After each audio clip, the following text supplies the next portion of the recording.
বেইজ্জতের মালিক সেই আল্লাহ, জান্নাতের মালিক যে আল্লাহ, জাহান্নামের মালিক সেই আল্লাহ।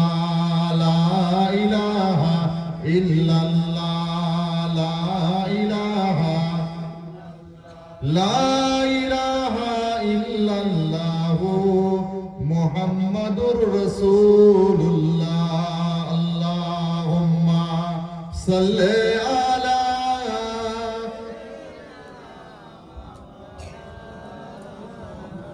ওয়া আলা আলি সাইয়্যিদিনা।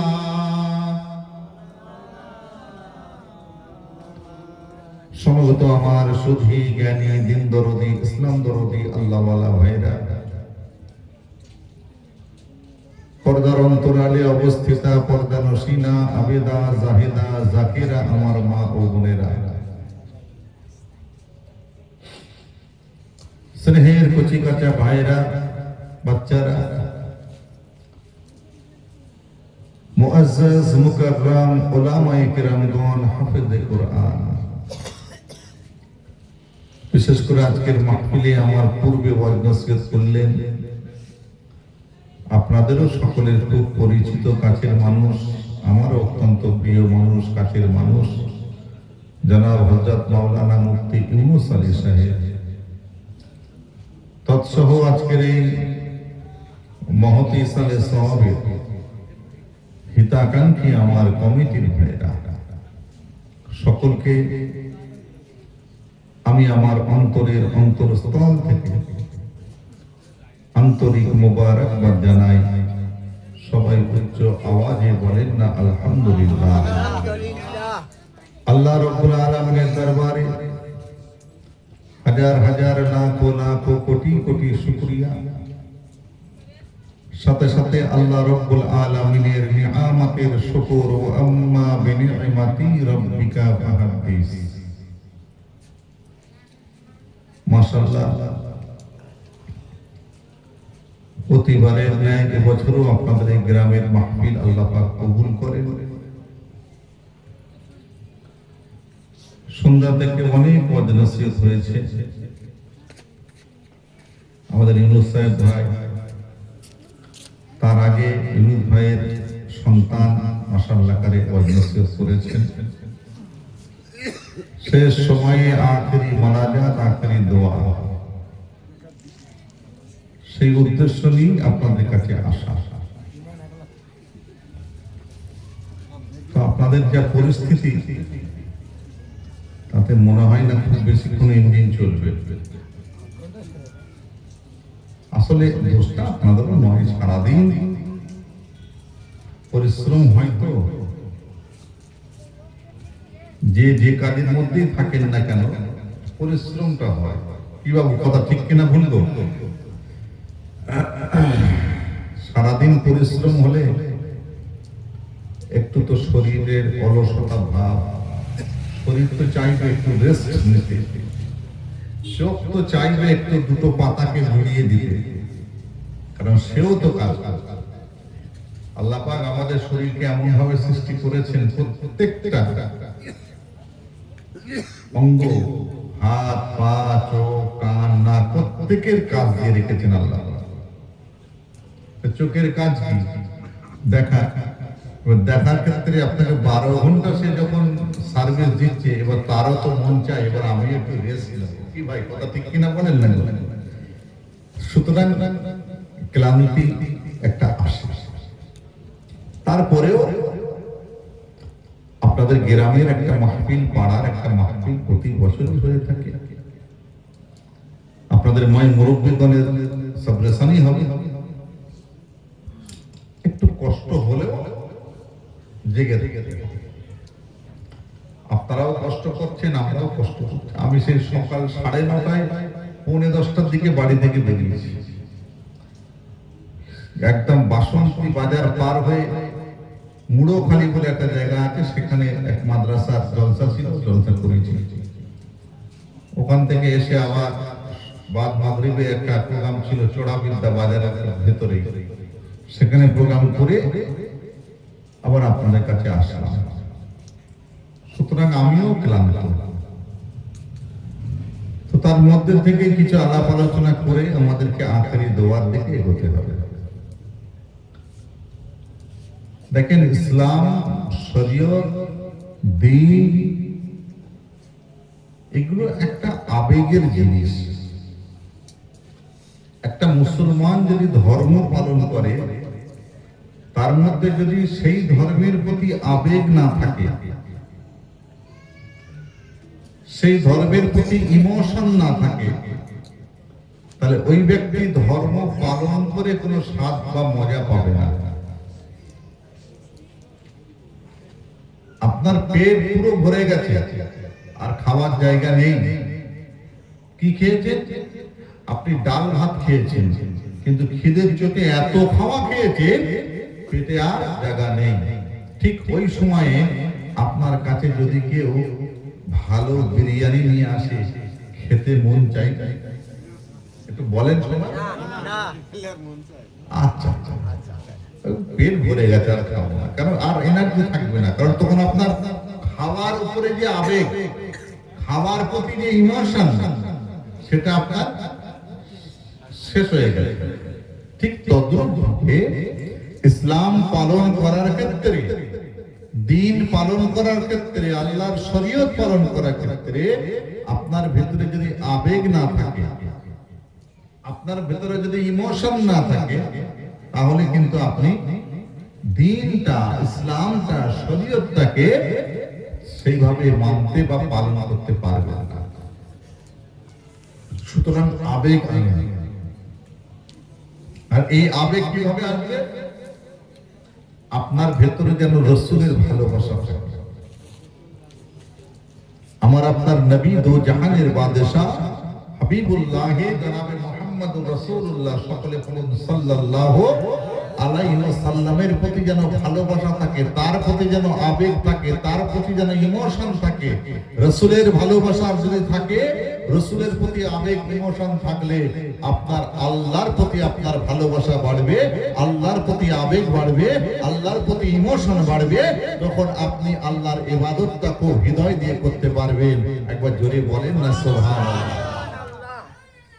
এই যে জলসা আপনাদের প্রতি বছরে হয়, এই প্রতি বছরে জলসায় যে খরচ হয়, একটা খরচ হয় তো নাকি বলেন? এই খরচ কি আমাদের মতো যে সমস্ত বক্তারা এসে ওয়াজ নসিহত করে, তারা কি জলসায় চাঁদা তোলে, চাঁদা দেয়? এই কথা বলেন না। আমাদের পকেট থেকে চাঁদা দেয়? চাঁদা কারা দেয়? আপনারা যারা বসে আছেন, আপনারা দেন। সুতরাং একটা জলসা মাহফিলকে চালাতে গেলে আপনাদের কাছে চাঁদা নিয়ে জলসাটা করা হয়। এবার কেন জলসা করেন? এতে লাভটা কি হচ্ছে? আজকে বিরিয়ানি হয়েছে নাকি? জলসা হয়েছে, তাহলে বিরিয়ানি লাভ। তাহলে হুজুর বিরিয়ানিটা পাই। আচ্ছা ভাই, এখানে এতগুলো মানুষ বসে আছেন, কেউ বলবেন যে বিরিয়ানি খেতে পাইনি বা বিরিয়ানি খাইনি কোনোদিন? এমন লোক আছে? আল্লাহ কারে, এখন মানুষের অর্থনৈতিক অবস্থা অনেক ভালো, মন চাইলে, ছেলেপুলেরা চাইলে আপনি বাড়িতে বিরিয়ানির মালপত্র কিনে এনে দিলে আপনার স্ত্রী বিরিয়ানি রান্না করে খাইয়ে দেবে। সুতরাং বিরিয়ানি খাওয়াটা আপনার ফ্যাক্ট নয়। তারপরেও কাড়াকাড়ি হয়, তারপরেও কাড়াকাড়ি হয়, ওটা তাবারুকের জন্য, এটা আলাদা গুরুত্ব আছে তাই জন্য। কিন্তু শুধু তাবারুক, বিরিয়ানি আর একটুখানি আমাদের চেঁচামেচি শোনার জন্য কি এত টাকা খরচ করা? এই যে বললাম আবেগ, ইমোশন, আপনাদের গ্রামে, আপনাদের পাড়ায় প্রতি বছর জলসাটা এরই জন্য করা হয়, মুসলমানগুলোর, আপনার গ্রামের পাড়া প্রতিবেশীগুলোর আবেগটাকে, ধর্মীয় আবেগ, ধর্মীয় ইমোশনকে বাড়িয়ে দেওয়ার জন্য, যাতে করে আপনি বেশি বেশি ধর্ম পালন করতে পারেন। একবার জোরে বলেন না সুবহানাল্লাহ। কথাটা বুঝতে পারলেন আমার?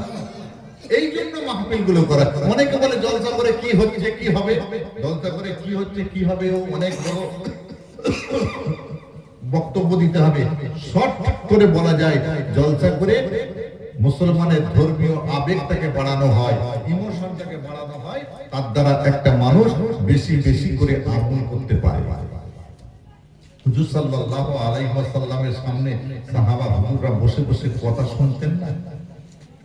রাসূল আমার মদিনার শরীফের মসজিদে নববী শরীফে দাঁড়িয়ে বসে ওয়াজ নসিহত করতেন, সাহাবারা শুনতেন। অনেক সময় সাহাবা হুজুরদের দুই চোখের কোণ দিয়ে পানি বেরিয়ে যেত নবী পাকের কথা শুনে। পরবর্তীতে কিতাবে পাওয়া যায় ওই সাহাবা হুজুররা নবী পাকের জামান মুবারক থেকে কথা শুনে সেই কথাগুলো তারা বাস্তবায়িত করেছেন। অর্থাৎ নবী আমার ওয়াজ করে নসিহত করে তাদের মধ্যে ধর্মীয় আবেগ তৈরি করে দিতেন, ইমোশন তৈরি করে দিতেন। সেই আবেগগুলো নিয়ে, সেই ভালোবাসাগুলো নিয়ে, সেই প্রেমগুলো নিয়ে, সেই প্রীতিগুলো নিয়ে আল্লাহর নবী সাহাবারা তারা তাদের আমলকে আরো এগিয়ে নিয়ে গিয়েছেন, তারা তাদের ইবাদতকে আরো বেশি এগিয়ে নিয়ে গিয়েছেন। একবার জোরে বলুন সুবহানাল্লাহ। ঠিক একই কায়দায় তখন নবী ছিলেন, সাহাবা ছিলেন, এখন নবীও নেই, সাহাবা নেই। আমরা কিছু আলেম সম্প্রদায় ওয়াজ নসিহত করি, সেই নবী পাকের রেখে যাওয়া কথাগুলো আমরা নকল করে আপনাদের কাছে বলি। আমরা নতুন কিছু বলতে আসিনি, আমরা নতুন কোনো কথা বলতে আসিনি। সেই নবী পাকের রেখে যাওয়া কথাগুলো নকল করে আমরা আপনাদের কাছে বলি, একটু যাতে ইমোশন তৈরি হয়। আল্লাহ নবী সাহাবা হযরত উসমান গনি রাদিয়াল্লাহু তাআলা আনহু আল্লাহ নবী পাকের সামনে বসে বসে ওয়াজ নসিহত শুনতে শুনতে চোখ দিয়ে পানি বের হলো। একদিন সেই উসমান গনি চলে গেলেন কবরস্থানে জিয়ারত করতে, হাও হাও করে কাঁদতে কবর জিয়ারত করতে গিয়ে। আমার ভাইরা বাবাজিরা কান্না কাটা করে শুনে রেখে দেন, জেনে রেখে দেন, আমার নবী আপনার নবী দয়ার নবী পাকে সাহাবারা থাকতে পারলেন না। ওসমান গনি হুজুরের কাছে গিয়ে বললেন, ও ওসমান গনি, আপনি শুনে রেখে দেন, জেনে রেখে দেন, আপনি যখন নবী পাকের কাছে বসে বসে ওয়াজ নসিহত শুনতেছিলেন, আপনার দুই চোখের কোণা দিয়ে টপটা পানি গড়িয়ে গড়িয়ে পড়ছিল, আমরা দেখেছি। নবী পাকের জবান মোবারকের কথা শুনে আপনার চোখ দিয়ে পানি বেরিয়েতে পারে, পানি বেরিয়েছে দেখেছি। কিন্তু আপনি যখন কারোর কবরটা জিয়ারত করতে চলে যান, আপনি এত কান্না কাঁদেন, এত কান্না কাঁদেন, আপনার চোখ দিয়ে এত পানি বেরোয়, আপনার দাড়ি মোবারকটা ভিজে যায়, আপনার বুক মোবারকটা ভিজে যায়। ওসমান গনি ভাই, আপনি বলেন আপনি এত কান্না কাঁদেন কেন, একটুখানি বলে দেন। কবর জিয়ারত করেন তো? এই জোরে বলেন। কবে? জুমার দিনে করেন?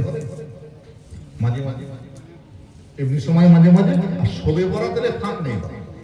কি গো, শবে বরাতে আল্লাহ করে সব গ্রামে যত কবরস্থান আছে জিয়ারত করি। অনেক সময় শবে বরাতে গাড়ি রিজার্ভ করে ফুরফুরা শরীফেও যায়।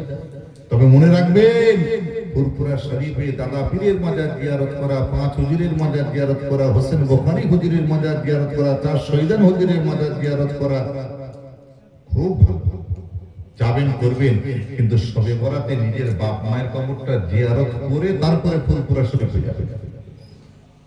বাপ মায়ের কবর জিয়ারত হলো নি, ফুরফুরা গিয়ে হই হই করছে। কাজে আসবে? এই জোরে বলে কাজে আসবে? আগে দাদা হুজুর না, আগে নিজের বাপ মা গো। হ্যাঁ, বাপ মা হলো বড় পীর।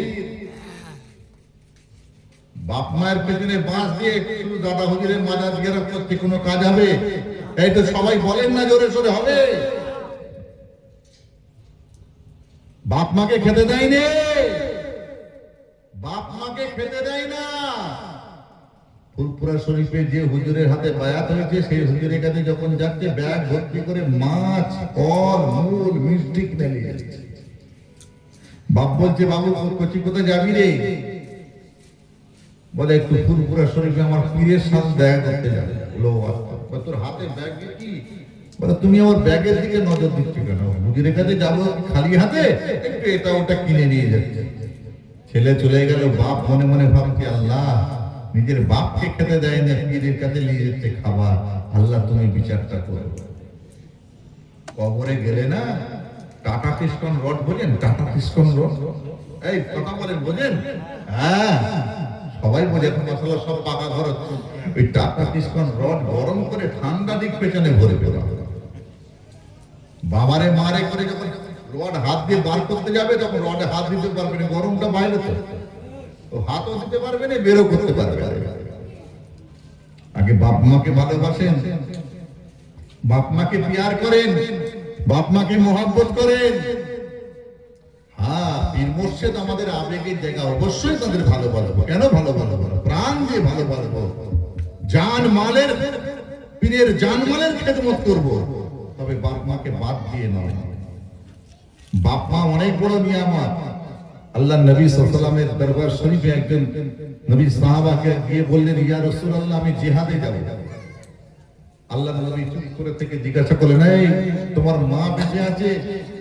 ক্বালা লা ইয়া রাসূলুল্লাহ, হুজুর না, আমার মা বেঁচে নেই। আমার নবী পাক কিছুক্ষণ চুপ করে থেকে বলেন, এই তোমার খালা বেঁচে আছে? ক্বালা নাআম ইয়া রাসূলুল্লাহ, হ্যাঁ হুজুর, খালা বেঁচে আছে। আল্লাহ নবী বলেন, যাও খালার খেদমত কর, আল্লাহ তোকে জিহাদের সওয়াব দেবে। একবার জোরে বললেন না সুবহানাল্লাহ? খালার খেদমত কর, মায়ের বোন খালা, সেই খালাকে আল্লাহ পাক এত ইজ্জত দিয়েছেন, তাহলে মাকে কত ইজ্জত দিয়েছে, বাপকে কত ইজ্জত দিয়েছে, চিন্তা করে দেখেন। আর সেই দামটাকে আমরা মাইনাস করে হই চলবে না। তো যাই হোক, কথা প্রসঙ্গে এসে গেল, একটুখানি বললাম, কষ্ট পেলেন নাকি গো বাবা? আল্লাহ নবী সাহাবা হযরত ওসমান গনিকে আল্লাহ নবী অন্যান্য সাহাবারা জিজ্ঞাসা করলেন, আপনি এত কান্না কাঁদেন, আপনার কান্নায় আপনার বুকের দাড়ি, বুক এবং দাড়ি ভিজে যায়, কি ব্যাপার? আমার ভাইরা বাবাজিরা কান্না করে শুনে রেখে দেন, জেনে রেখে দেন। ওই সময় ওসমান গনি থাকতে বললেন না, আল্লাহ নবী সাহাবাদেরকে বলেছিলেন, ও আল্লাহ নবীর সাহাবারা, তোমরা শুনে রেখে দাও, জেনে রেখে দাও, আমি ওসমান গনি যখন কারোর কবরটা জিয়ারত করতে চলে যায়, ওই সময় আযাবে এই কবরের কথা মনে পড়ে যায় বলে আমি ওসমান গনি আর থাকতে পারি নাই, আমার চোখ দিয়ে ঝরঝর ঝরঝর ঝরঝর করে পানিটা বার হয়। আমার ভাইরা বাবাজিরা অবস্থা বোঝার চেষ্টা করেন।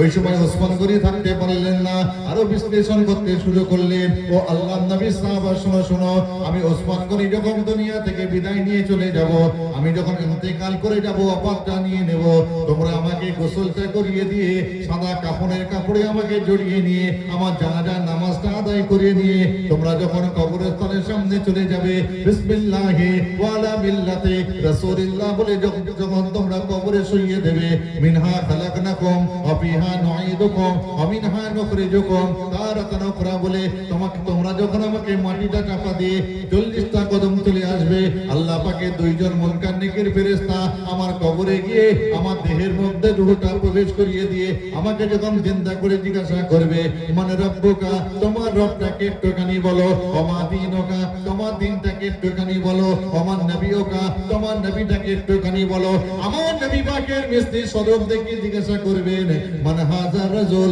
এই মানুষটাকে একটুখানি বলো। ও আল্লাহর নবী সাহাবা, শোনো শোনো, ওই সময় আমি ওসমান গনি যদি উত্তরগুলো না দিতে পারি, আযাবে কবরটা যদি শুরু হয়ে যায়, কবরের আযাবটা যদি শুরু হয়ে যায়, আল্লাহ পাকের গজবটা যদি শুরু হয়ে যায়, এর জন্য আমি ওসমান গনি যখন কারোর কবরটা জিয়ারত করতে আসি, ওই আযাবে কবরের কথা মনে করে নিয়ে, আল্লাহ পাকের গজবের কথা মনে করে নিয়ে আমার চোখ দিয়ে ঝরঝর ঝরঝর করে পানিটা বার হয়। একবার কি জোরে বলবেন না সুবহানাল্লাহ? আমার ভাইরা বাবাজিরা, ওয়াজটা মনে হয় বোঝাতে পারি না, আমি আপনাদেরকে বলতে চাচ্ছি, আল্লাহর নবী পাকের ওয়াজ শুনে নিজের মধ্যে আবেগ তৈরি করেছিল, আল্লাহর হাবিবের ওয়াজ শুনে নিজের মধ্যে ভালোবাসা তৈরি করেছিল, ইমোশন তৈরি করেছিল, কিন্তু কবরটা জিয়ারত করতে গিয়ে সেই আবেগটাকে কাজে লাগিয়ে আযাবে কবরের কথা মনে করে আমার আল্লাহ পাকের দরবার শরীফে কান্নাকাটি করতে শুরু করলেন। আমার নবী, আপনার নবী, দয়ার নবী বলেন, আইনুম বাকাত মিন খাশিয়াতিল্লাহ ওয়া আইনুম বাকাত রাসা ফি সাবিলিল্লাহ, ওরে দুনিয়ার আমার উম্মত উম্মতি, তোরা যদি ফি সাবিলিল্লাহ, আল্লাহর রাস্তায় কেঁদে কেঁদে এক থেকে দুফোঁটা চোখের পানিটা বার করতে পারি, কাল কিয়ামতের মহামাঠ মহাময়দানে আমার আল্লাহ পাক পরওয়ারদিগার করবে নিয়া তোদের ওই এক থেকে দুফোঁটা চোখের পানির ওসিলা করে তোদের জাহান্নামের আগুনটা হারাম করে দেবে। ওয়াজ বুঝতে পারতা है? एक কথা বলেন, বুঝতে পারতা है না? नहीं বুঝতে পারতা है? বুঝতে পারতা है, लेकिन थोड़ा थोड़ा আল্লাহ পাক এই ঘুম চোখে হয় গেল আর হয়। আমিও ক্লান্ত, আপনারা ক্লান্ত, হবে একটু ঠেলে ঠেলে যত নিয়ে যায়, কত ঠেলবে, ঠেলতে ঠেলতে তো কোমরে ব্যথা এসে যায়। তাহলে আবেগ তৈরি, এই সমস্ত মাহফিল গুলো থেকে কি হয়? ধর্মীয় আবেগ তৈরি হয়, ধর্মীয় ইমোশন তৈরি হয়, সেগুলো কাজে লাগাবেন কোথায়? নামাজ পড়তে গিয়ে। কাজে লাগাবেন কোথায়? রোজা রাখার সময়। কাজে লাগাবেন কোথায়? কবর জিয়ারতের সময়। কাজে লাগাবেন কোথায়? জিকির করার সময়। কাজে লাগাবেন কোথায়? আল্লাহর কাছে যখন দুটো হাত তুলে নিজের এবং পরিবারের জন্য দোয়া চাইবেন, ওই সময় সেই আবেগগুলোকে কাজে লাগিয়ে চোখের পানিতে বুক মুছিয়ে দিয়ে আল্লাহর কাছে প্রিয় হওয়ার চেষ্টা করবেন। একবার চিল্লে বলবেন না সুবহানাল্লাহ? বাস, ও শেষ। মূল কথা বলে দিয়েছি। 2 ঘন্টা ধরে বাবারে বাবারে চিল্লানোর থেকে মূল কথা বলে দিলাম। এবার আপনারা খেলেন। এক একটা টিম যখন তৈরি হয়, কোচ থাকে না কি? কোচ থাকে না বাবা, প্লেয়ারদেরকে বিভিন্ন বলে দেয় এইখানে এই করবে, এখানে এই করবে, ওখানে করবে, দিয়ে মাঠে ছেড়ে দেয়। খেলে কে? কোচ খেলে না খেলোয়াড় খেলে? একটু কথা বলবেন না? এ ভাই আমার উপর রাগ করেছেন নাকি? খেলে কারা? কোচ খেলে না খেলোয়াড় খেলে? আপনারা খেলোয়াড়, আমরা তো কোচ। আমরা ধরিয়ে দিলাম, আমরা তো ধরিয়ে ছেড়ে দিলাম। বাবা এইভাবে এই করবে, এটা এইভাবে করবে, এটা লাইন ক্লিয়ার। বলে হুজুর সেটা ঠিক, আমরা খেলবো, কিন্তু খেলার সময় তো এখন নয়। এখন তো আপনি কোচ যখন, আমাদের আরো ট্রেনিং দিতে হবে। কথা ঠিক কেন? কিন্তু তবে মনে রাখতে পারলে ভালো, না মনে রাখতে পারলে ওই যা হয়ে গেল। আমাদের ভয় কি? জলটা শেষ করে তারপরেও নিয়ে যখন ঘরে যাবো, বউকে তুলে তারপরে গরম কর, ভালো করে খাই আগে। খাবার পর শুনো, সকালবেলা উঠে বলে কি হলো রে?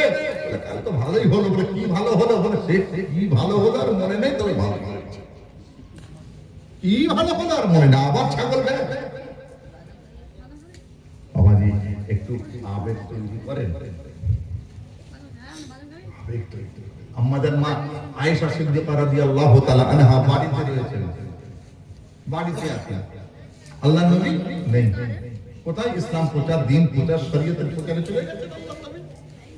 আমাদের মা আয়েশা বাড়িতে আছে, সংসারের কাজ কাম সমস্ত সবকিছু হয়ে যাওয়ার পরে বসে থাকেন। কখন একটু রেস্ট নিচ্ছেন, একটু শুচ্ছেন, একটু বসে আছে। এই করতে করতে আমাদের মা আয়েশা সিদ্দিকা রাদিয়াল্লাহু তাআলা আনহা, আমার নবী পাকের আহলিয়া স্ত্রী কি হয়েছে, হঠাৎ কাঁদতে শুরু করেছে। যখন কাঁদছেন তখন তো নবী নেই। বেশ কিছুক্ষণ কাঁদার পরে আল্লাহর নবী বাড়িতে এসেছেন। আল্লাহর নবী এসে ডাকতে শুরু করলেন দরজার সামনে দাঁড়িয়ে, আয়েশা, ও আয়েশা। আমাদের মা আয়েশা তাড়াতাড়ি করে চোখের পানিটা মুছে পরিষ্কার করে আমার নবী পাকের জন্য ঘরের দরজাটা খুলে দিয়ে, আসসালামু আলাইকা ইয়া রাসূলুল্লাহ ইয়া হাবিবাল্লাহ। হুজুর আসেন। আল্লাহর নবী আমাদের মা আয়েশাকে দেখেই বুঝতে পারলেন আয়েশা মনে হয় কান্নাকাটি করছিল। কি গো, কান্নাকাটি করার পরে মুখ দেখলে বোঝা যাবে না? মনে হয় কান্নাকাটি করছিল। আমাদের মা আয়েশাকে জিজ্ঞাসা করলেন, আয়েশা একটা কথা বলবো? জি হুজুর বলে। আয়েশা তুমি কি কান্নাকাটি করছিলে? তোমার চেহারা দেখে আমার মনে হচ্ছে তুমি কান্নাকাটি করছো। বলা না, আমি ইয়া রাসূলুল্লাহ কান্নাকাটি করতে। ঠিক বলেছো। আয়েশা কেন কাঁদছিলে? আয়েশা কেন কাঁদছিলে? আল্লাহর নবী কেন কাঁদছিলেন বলেই নিজের ঘাড়ে দোষ নিলেন। তো আমার স্বামীরা যাদের স্ত্রী আছে, এই বাবু যাদের স্ত্রী আছে, বিয়ে করেছেন, একটু অবস্থা ভালো করে শুনেন। স্ত্রীকে জিজ্ঞাসা করলেন কেন কাঁদছিলেন, বলেই নিজের উপর ঘাড়ে দোষ নিয়ে নিলেন। ও আয়েশা, আমি তো গরিব, ঘরে মনে খাবার দাবার নেই, তাই তুমি কাঁদছিলে নাকি?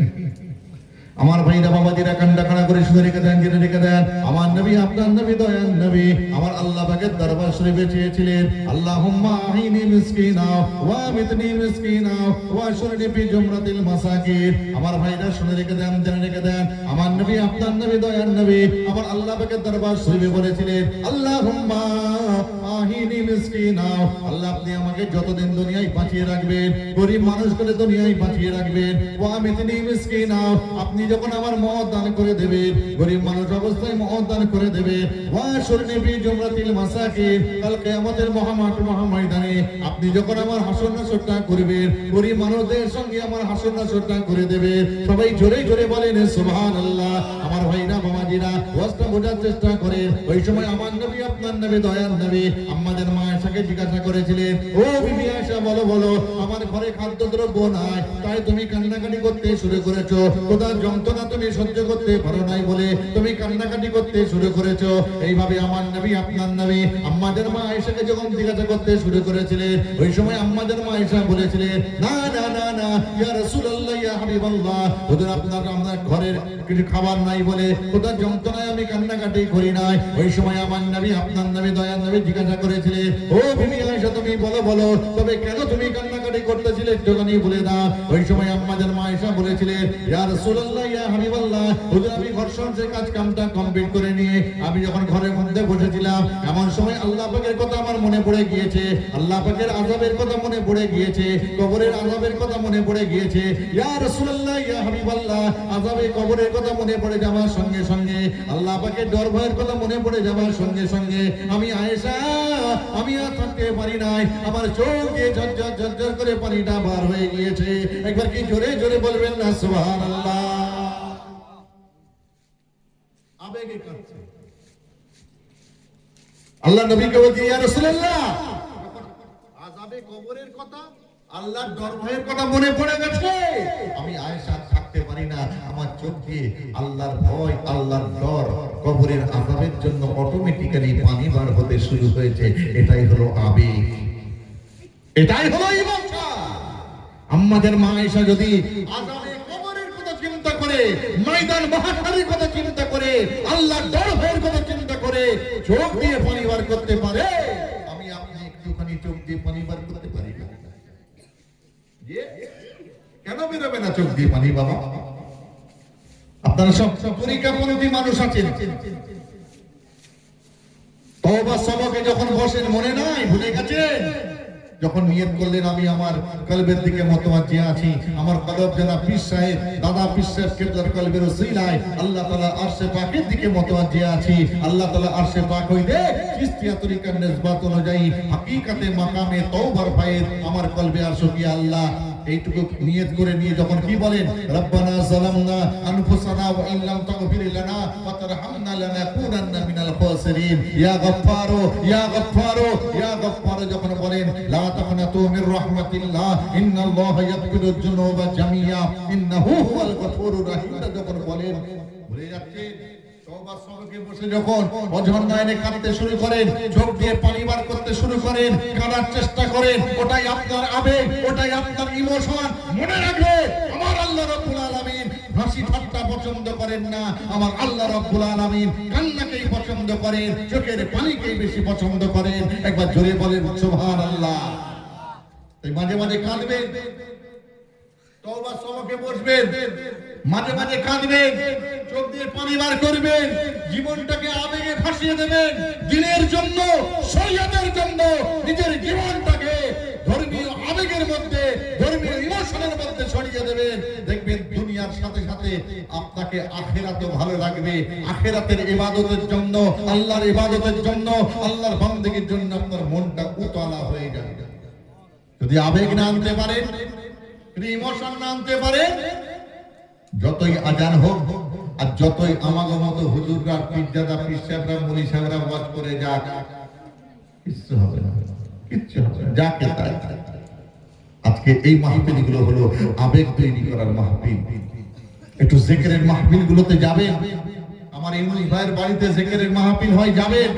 আমাদের সীতাপুর দরবার শরীফে জিকিরের মাহফিল হয়, যাবেন। এগুলো আবেগ তৈরির জায়গা। একটু জিকির আজগার করতে হবে, লা ইলাহা ইল্লাল্লাহ, লা ইলাহা ইল্লাল্লাহ, আল্লাহ জিকির আজগার করতে হবে।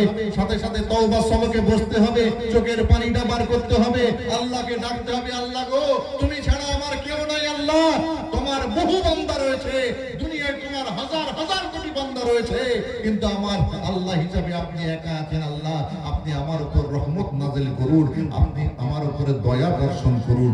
একটু আল্লাহকে বলতে হবে তো রে বাবা। আল্লাহ বলে, বান্দা আমি সব তোদের মনের খবর জানি, আমি হলাম আলিমুম বিজাতিস সুদূর। কিন্তু বান্দারে, তোর একটা ডিমান্ড থাকবে না আমার প্রতি? তোর একটা আবেদন থাকবে না আমার প্রতি? তুই একবার আমাকে বলবি না, আল্লাহ আমার জীবনের গুনাহটা মাফ করেন? তুই একবার বলবি না, আল্লাহ আপনি আমাকে হেদায়েত দান করেন? তুই একবার আমাকে বলবি না, আল্লাহ আপনি আমাকে আমার হালাল রিজিকের রুজিতে বরকত দেন? তোর ডিমান্ড হলেই, তুই যখন ডিমান্ড আমি আল্লাহ আমার কাছে করবি, লিখে রেখে দে বান্দা, আমি আল্লাহর সাথে সাথে তোকে সহযোগিতা করব। একবার জোরে বলেন সুবহানাল্লাহ। হেদায়েতের মালিকটা কে গো? এই জোরে বলবেন না? এই আরেকটু জোরে বলতে পারলেন না?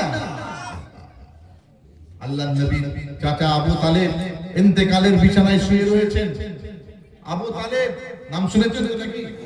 ইন্তেকালের বিছানায় শুয়ে রয়েছেন, কিন্তু মত হচ্ছে না, কিন্তু মৃত্যু যন্ত্রণা হচ্ছে, মৃত্যু যন্ত্রণা হচ্ছে। এমন সময় রাসূলুল্লাহ সাহাবারা এসে বলছেন, ইয়া রাসূলুল্লাহ, ইয়া হাবিবাল্লাহ, হুজুর আপনার চাচা আবু তালেব ইন্তেকালের বিছানায় শুয়ে রয়েছে, মত হয়নি কিন্তু মতের যন্ত্রণা হচ্ছে। আবু তালেব রাসূলকে খুব ভালোবাসতেন, খুব ভালোবাসতেন। আমার নবী পাকের কথা শুনেই আমার হযরত আবু তালেবের কাছে চলে গেলেন, মাথা ধরে বসে ডাক দিলেন, চাচা যান। আবু তালেব চোখটা তাকালেন, চাচা যান কষ্ট হচ্ছে? হ্যাঁ বাবা, ভাই কষ্ট হচ্ছে, মতের কষ্ট তো হবেই বাবা। চাচা যান, আমার একটা মনের কথা ছিল, বলবো? ও ভাইপো মুহাম্মদ, সকলে পড়েন সাল্লাল্লাহু আলাইহি ওয়াসাল্লাম, আমি তো কিছুক্ষণের মধ্যেই দুনিয়া ছেড়ে দেব, আমার মত হয়ে যাবে, আমার মৃত্যু হয়ে যাবে। কি তোমার মনের কথা বলো না, আমি শুনি। আমার কিছু করণীয় থাকলে আমি করে দিই, অন্তত মনে মনে থেকে ভালো লাগবে।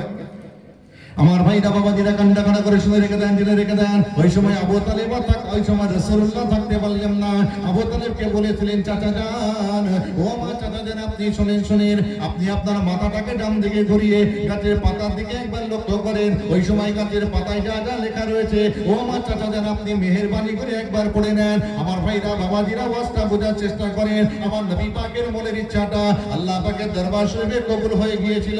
ওই সময় গাছের প্রত্যেকটা পাতায় পাতায় লেখা হয়েছিল, লা ইলাহা লা ইলাহা লা ইলাহা ইল্লাল্লাহু মুহাম্মাদুর রাসূলুল্লাহ। আবু তালেব যখন ডান দিকে মাথাটা ঘুরিয়ে গাছের পাতার দিকে তাকালেন, তিনি তার ঠান্ডা চোখে লক্ষ্য করলেন, গাছের প্রত্যেকটা পাতায় পাতায় লেখা রয়েছে, লা ইলাহা ইল্লাল্লাহু মুহাম্মাদুর রাসূলুল্লাহ। কিন্তু না না না না, আবু তালেব পড়লেন না, আবু তালেব পড়লেন না, মুখটা বিষণ্ণ করে ঘুরিয়ে নিয়েছিলেন। আমার নবী, আপনার নবী, দয়ার নবী জিজ্ঞাসা করেছিলেন, চাচা যান, ও আমার চাচা যান, আপনি বলেন বলেন, আপনি কি বললেন একটুখানি বলেন। ও ভাইপো মুহাম্মদ, তুমি শুনে রেখে দাও, জেনে রেখে দাও, গাছের প্রত্যেকটা পাতায় পাতায় তোমার নামটা লেখা রয়েছে, আর গাছের প্রত্যেকটা পাতায় পাতায় তার নামটা লেখা রয়েছে, অর্থাৎ গাছের পাতায় লেখা রয়েছে, লা ইলাহা ইল্লাল্লাহু মুহাম্মাদুর রাসূলুল্লাহ। একবার কি জোরে বলবেন না সুবহানাল্লাহ? আরেকটু জোরে বলেন না সুবহানাল্লাহ। রাসূলুল্লাহ সাল্লাল্লাহু আলাইহি ওয়াসাল্লাম মনটা বড় খারাপ হয়ে গেল। কাছের মানুষগুলোকে বলতে শুরু করলেন, মনটা খারাপ হলো, চাচাকে বললাম, চাচা বললো না। কাছের মানুষগুলোকে বলছে, দেখো আমার চাচাকে বড় আশা নিয়ে বলেছিলাম যে কি লেখা আছে পড়েন।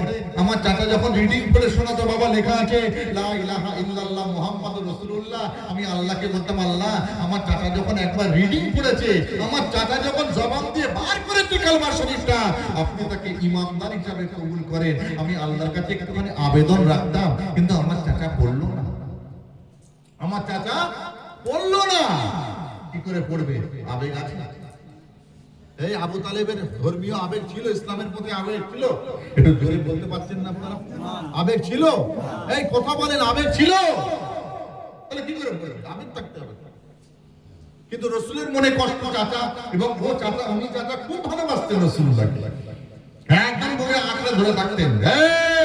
আমার ভাইপো কি বলছে না বলছে, ভাইপো কোন ধর্মের কথা বলছে, কার ভালো লাগলো খারাপ লাগলো দেখার দরকার নাই, কিন্তু আমার ভাইপো সম্পর্কে কেউ কোনো বাজে কথা বললে আমি আবু তালেব আমার থেকে খারাপ কেউ হবে না, একদম দীপ্ত কণ্ঠে বলতেন, এত ভালোবাসতেন।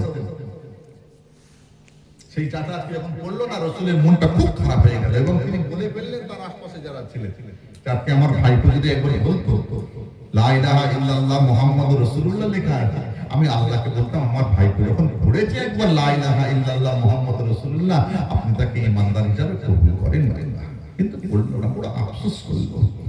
এই যে নবীর আফসোস, নবীর কষ্ট আল্লাহ দেখেন না? দেখেন না? বললেন না? সবাই বলেন। আল্লাহ পাক ডাক দিলেন, নবী কিসের জন্য মন খারাপ? আল্লাহ আমার চাচা পড়লো না।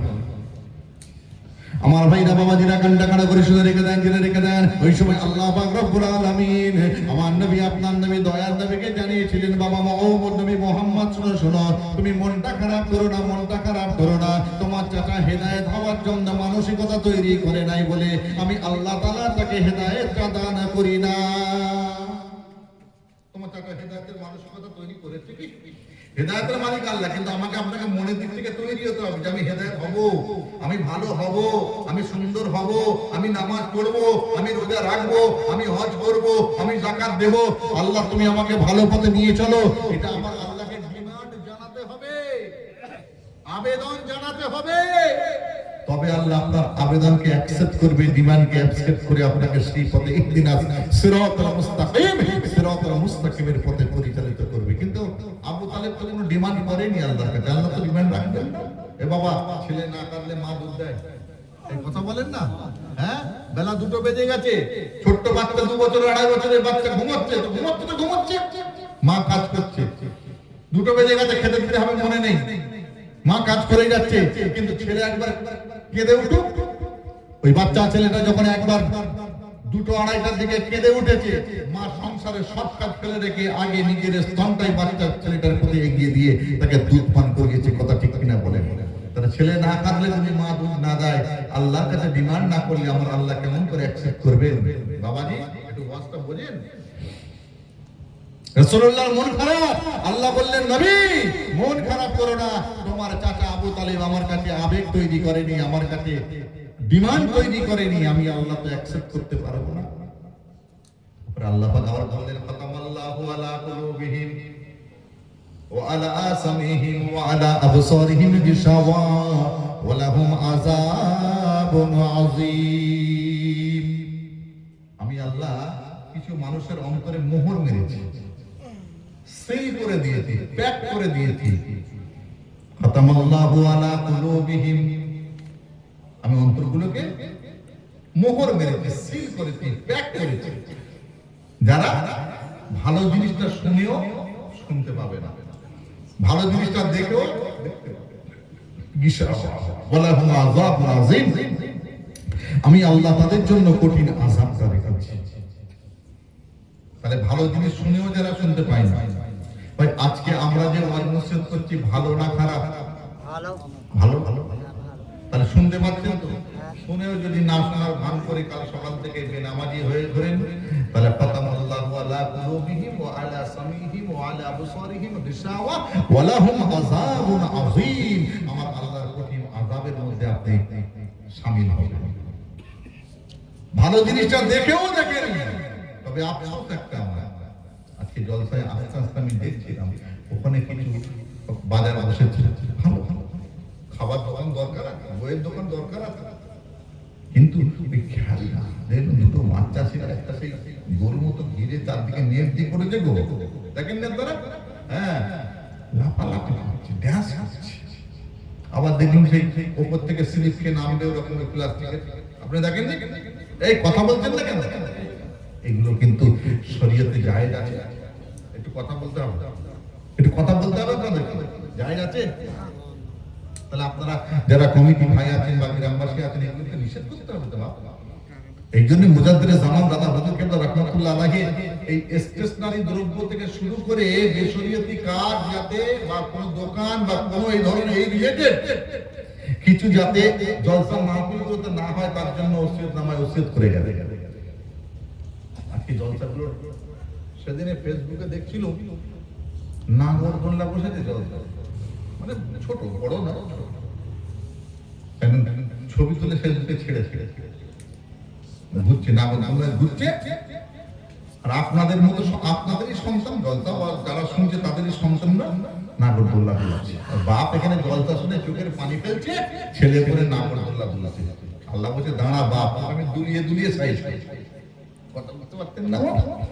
আমার ভাইরা, আমার কমিটির ভাইরা যারা আছেন, আমি আপনাদের সমালোচনা করছি না, আপনারা মাশাআল্লাহ জলসা করছেন, আপনাদের সাধুবাদ জানাচ্ছি, কিন্তু আমার একটা অনুরোধ থাকবে, এই ধরনের বিষয়গুলো আপনারা খেয়াল রাখবেন। জলসা মাহফিল গুলো হলো সুন্নাত তরিকায় যাতে হয়, মেয়ে ছেলেদের আনাগোনা যেন না হয়। ওই যে জলসা, ওইদিকে আপনার দোকান ফোকান বসে সব জওয়ান যুবতী মেয়ে ছেলেরা ঘোরাফেরা করছে, কেন ভাই ঘুরবে? পর্দা সব শেষ হয়ে গেল। পর্দার ওয়াজ করবো, কাপড় খুলে যাবে মিয়া।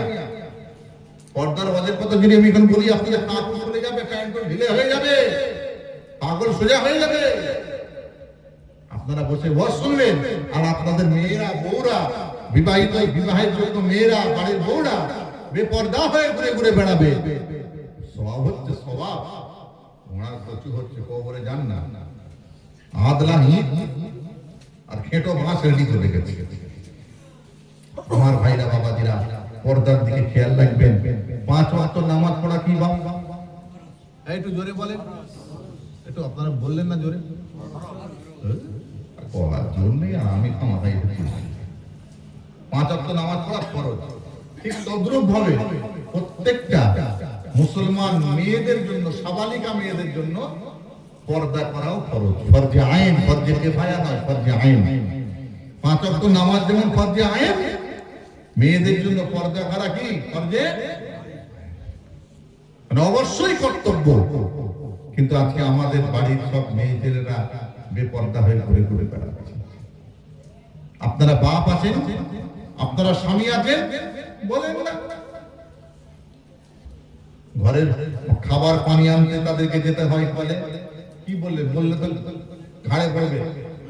হ্যাঁ, বাইরে বেরো করি, তুমি ঘরে কল লাগাও, পয়সা খরচা হবে, মাথা খারাপ, তোরা যা পারছিস কর। কিন্তু এটা তো ইসলাম নয়, এটা তো শরীয়ত নয়।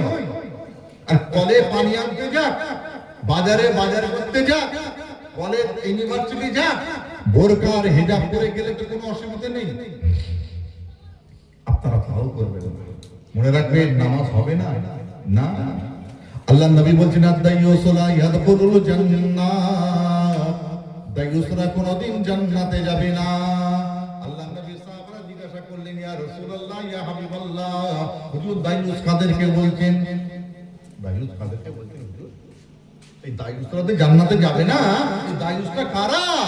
আল্লাহ নবী বললেন, যে সমস্ত মেয়ে ছেলেরা বেপরদা হয়ে ঘুরে ঘুরে বেড়াবে, যে সমস্ত মেয়ে ছেলেরা পরপুরুষের মুখ দেখবে, যে সমস্ত মেয়ে ছেলেরা পরপুরুষের সঙ্গে ঝগড়া করবে, তারা হলো দাইয়ুস। তাদের স্বামী বা বাপগুলো হলো দাইয়ুস। আর দাইয়ুস লা ইয়াদখুলুল জান্নাহ, দাইয়ুসরা কোনদিন জান্নাতে যাবে না। তাহলে আপনার স্ত্রী যদি বেপরদা ঘুরে, আপনিও জাহান্নামী, আপনার বউ জাহান্নামী। আপনার বিবাহের যোগ্য মেয়ে যদি বেপরদা হয়ে ঘুরে ঘুরে বেড়ায়, সেও জাহান্নামী, আপনিও বাপ হিসাবে আপনিও জাহান্নামী। কোথা যাবে? বললে মা মার খায়, বাপ না বললে বাপ ব্যাংক খায়। আমাদের মা ফাতেমাতুজ জোহরা, একটু বলবো আমাদের মা ফাতেমার কথা একটু বলবো, একটু সবাই বলছেন বলবো, একবার তাকবীর বলেন তো, নারে তাকবীর।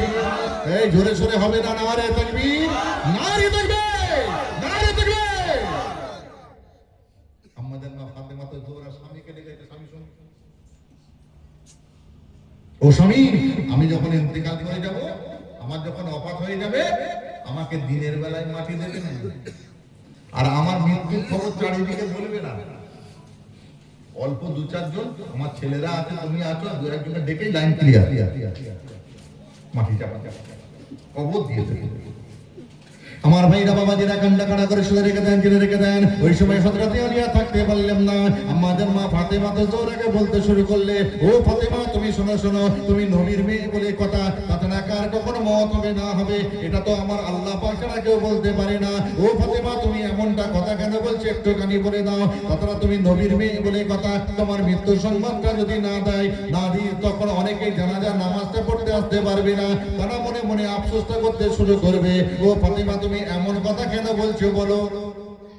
নবীর মেয়ে দিয়ে বলে কথা বাপ কি গো খবর না দিলে লোক জানাজা পড়তে আসতে পারবে আফসোস করবে পরে আমাদের মাথা বলতে আমার জানাজা পড়ার দরকার নেই লোক আমার জানাজায় লোক বেশি হওয়ার দরকার নাই আপনি আমার অল্প লোকে জানাজা দেবেন এবং মাটির এবং জানাজা এবং মাটি মঞ্জুরের ব্যবস্থা করবেন কখন রাত্রির বেলা দিনে নয় আমার ভাইরা বাবাজিরা কান্না কাড়া করে শুনে রেখে দেন জেনে রেখে দেন ওই সময় হযরত আলী জিজ্ঞাসা করেছিলেন ও ফাতেমা তুমি বলো বলো তোমার জানাজা রাত্রে করতে বলছে কেন মাটিটা রাত্রে দিতে বলছে কেন একটুখানি বলে দাও আমার ভাইরা কিতাবের মধ্যে পাওয়া যায় ওই সময় আম্মাজান মা ফাতেমা তো জোহরা বলেছিলেন ও আমার স্বামী আপনি শুনে রেখে দেন জেনে রেখে দেন আপনি যদি দিনের বেলায় আমার মাটি মন্দিরটা করতে চান দিনের বেলায় যদি আপনি জানাজা নামাজটা পড়াতে চান ধরে নেন আপনি দিনের বেলায় জানাজা নামাজটা পড়ালেন আমার জানাজা নামাজটা পড়ানোর পরে আমার খাটিয়াটা যখন আপনার চাগিয়ে তুলে নেবে খাটিয়াটা যখন তুলে নিয়ে যখন হেঁটে হেঁটে চলে যাবে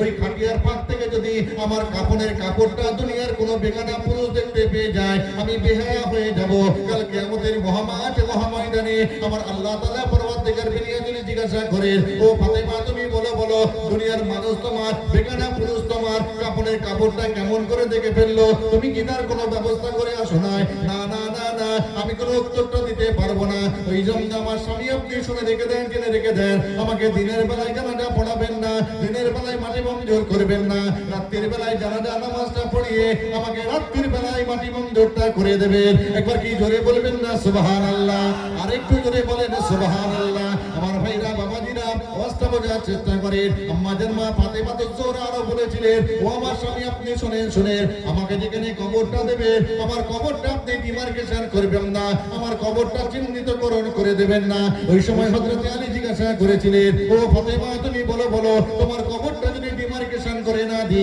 তোমার কবরটা যদি চিহ্নিতকরণ করে না দি দুনিয়ার মানুষ যখন আসবে তোমার আব্বা জানের মানুষ যখন আসবে তোমার আব্বা জানের সাহাবারা যখন আসবে তোমার আব্বা জানের উম্মতিরা যখন আসবে তারা তো তোমার কবরটা জিয়ারত করতে পারবে না তোমার কবরটা চিনতে পারবে না তাদের মধ্যে জন্য বড় অসুবিধা হয়ে যাবে ওই সময় আম্মাজান মা ফাতেমা তো জোহরা বলেছিলেন ও আমার স্বামী আপনি শুনেন আমার কবরটা ডিমার্কেশন করবেন না আমার কবর জিয়ারত করার দরকার নাই দুনিয়ার বেগানা পুরুষ আমার কবরটা জিয়ারত করার দরকার নাই যদি আপনি কবরটা ডিমার্কেশন করে দেন দুনিয়ার আমার বেগানা পুরুষগুলো যখন আমার কবরটা জিয়ারত করতে চলে আসবে আমার কবরের লম্বাটা যখন তারা বুঝতে পারবে চওড়াটা যখন তারা বুঝতে পারবে ওই জিয়ারত করা মানুষগুলো তারা মনে মনে ধারণা করতে পারে মনে মনে গুমান করতে পারে ফাতেমা এতটা লম্বা ছিল ফাতেমা এতটা চওড়া ছিল এই ধারণা করে নেবার সঙ্গে সঙ্গে আমি বেহায়া হয়ে যাব কাল কিয়ামতের মহাময়দানে আমার আল্লাহ তাআলা পরওয়ারদিগার বিনিয়াজুল জিজ্ঞাসা করে ও ফাতেমা তোমার দেহের লম্বা চওড়াটা দুনিয়ার বেগানা পুরুষ কেমন করে জেনে গেল আমি উত্তরটা দিতে পারবো না আমি লাজবাব হয়ে যাব এই জন্য আপনি আমার কবরটাকে ডিমার্কেশন করবেন না একবার কি জোরে বলতে পারবেন না সুবহানাল্লাহ আরেকবার জোরে বললেন না সুবহানাল্লাহ আমার ভাইরা বাবাজিরা ও আমার মুসলমান ভাইরা তাই আপনাদের পা ধরে হাত ধরে বলে যায় আপনার মেয়েদেরকে পর্দার মধ্যে রাখেন আপনার বিবিদেরকে পর্দার মধ্যে রাখেন আদ-দায়ুস লা ইয়াদখুলুল জান্নাত দায়ুসরা কোনদিন জান্নাতে যাবে না কথায় কথা বেড়ে যায় আমার নবী আপনার নবী দয়ার নবী পাকের মেয়ের কথাটা বলতে গিয়ে আমার আপনার পীর মুজাদ্দিদুজ জামান হযরত দাদা পীর রাহমাতুল্লাহ আলাইহির কথা মনে পড়ে একটু বলবো কিনা বলেন সেইভাবে সাড়া পেলাম না হ্যাঁ একটু তো আমারও তো মনটা ভালো লাগবে নাকি না আমার ভালো লাগার কিছু নেই ভাড়া করে তিনি পয়সা দেবো চলে যাবো নাকি ও লাইনে আমি নেই আমাকেও ভালো লাগাতে হবে আপনাদেরকেও ভালো লাগাতে হবে এই কথা বুঝতে পারলেন না আমার দাদা হুজুর কেবলা পালকি করে পালকি বোঝেন তো পালকি করে স্ত্রীকে নিয়ে যাচ্ছেন আমার ভাইরা বাবাজিরা মুজাদ্দিদুজ জামান দাদা হুজুর কেবলার কথা বলছি বাবা আমাদের আবেগের জায়গা ফুরফুরা শরীফ আমাদের আবেগের আর এক নাম মুজাদ্দিদুজ জামান দাদা হুজুর কেবলা ও আমার